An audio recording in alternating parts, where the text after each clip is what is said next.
Since the inauguration of the Formula One World Championship in 1950, there have been many tracks to host the pinnacle of motorsport. From well-known locations like Monte Carlo, Indianapolis and Monza, and much more, the sport has been across the globe and then some since the first race at Silverstone on the 13th of May 1950. But with every fabled location, there are many an obscure one, with places like South Korea and India in recent years, while South Africa used to be a mainstay on the calendar till 1993. But today we look at the most obscure races and specifically the tracks that hosted just one race. My name is Andy, and this is the top 5 most obscure tracks to host a Formula One Grand Prix. Number 5, Riverside, the United States Grand Prix in 1960. There have been no fewer than 10 different tracks to host a Grand Prix in the USA, and while many will know of places like Indianapolis, Watkins Glen and Long Beach, back in the late 1950s and early 60s it was moved 2 years running. Sebring hosted the race in 1959, and whilst that track has gone on to prominence in sports car racing, it is Riverside that takes the place on this list. Built in 1957, the track had 7 configurations available to it, with the F1 drivers tackling the 3.275 mile 9-turn layout in November 1960. However, turnout was poor for the race after a promoter got on the wrong side of the local media who boycotted the event and affected the promotion of it. The result seen only 25,000 show up to the venue in California, a mere drop in the ocean to the 70,000 that had turned up to the LA Times sponsored sports car race that same summer. Jack Brabham had to contend with flames after he overfilled his fuel tanks, while Stirling Moss took the win. Riverside continued mainly with NASCAR till it closed in 1989.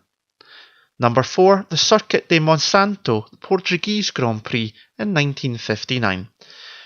Grand Prix racing has taken place more than once at the Lisbon-based street track, but it was only a fully classified championship race in 1959.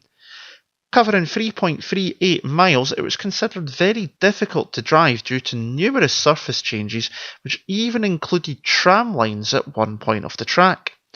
The race was held on the 23rd of August and was won by Stirling Moss in the Cooper Climax as night fell, the start of the race being moved back to avoid the hot midday heat.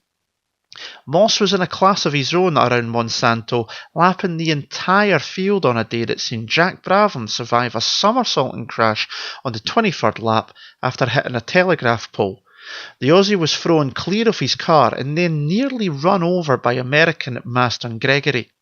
The race returned to the previous location of Boa Vista in 1960 before the Grand Prix fell from the calendar altogether until it returned to Estoril in the mid-1980s.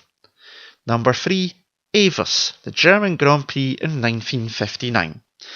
1959 was also the year that seen the German Grand Prix held at one of the strangest circuits ever in history. Avis, in the capital of Berlin, was 2 long straights connected by 2 tight corners at each end and was a highway built to test speed with corners to loop back again. The north curve was steeply banked as well to make matters more tricky. The original configuration was 12 miles in length, but it was shortened to 5.157 miles by the time F1 rocked up in the German capital for the first time.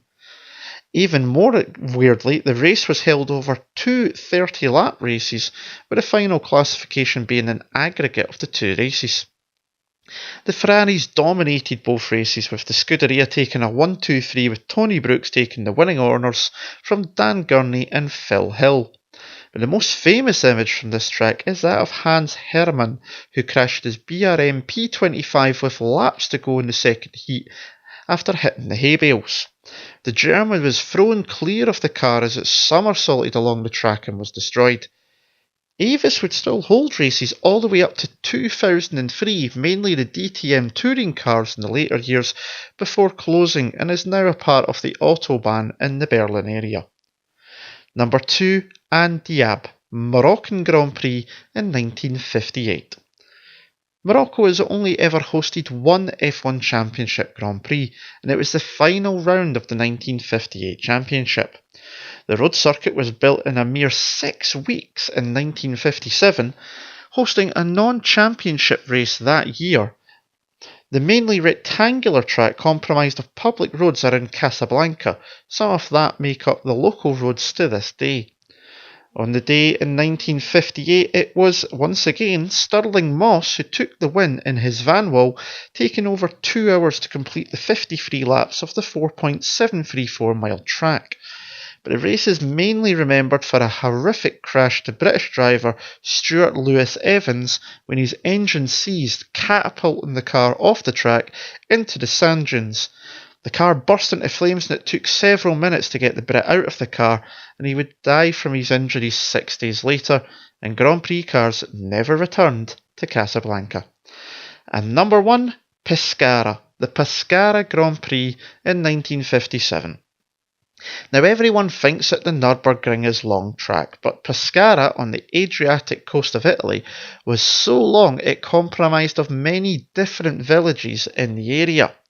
At 16.032 miles, the long and sometimes winding road circuit was fraught with danger and was extremely narrow and bumpy.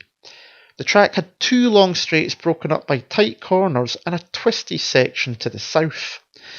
The track was also the first ever artificial chicane built to slow speed down along the start-finish straight around the pit area, but it was still extremely difficult for the drivers to slow down in enough time to make a stop and avoid another long lap into the Abruzzi Mountains, which were also used in the famous Mille Miglia. There was a pre-war and non-championship races held at the track, with 1957 being the only time a championship event was held here.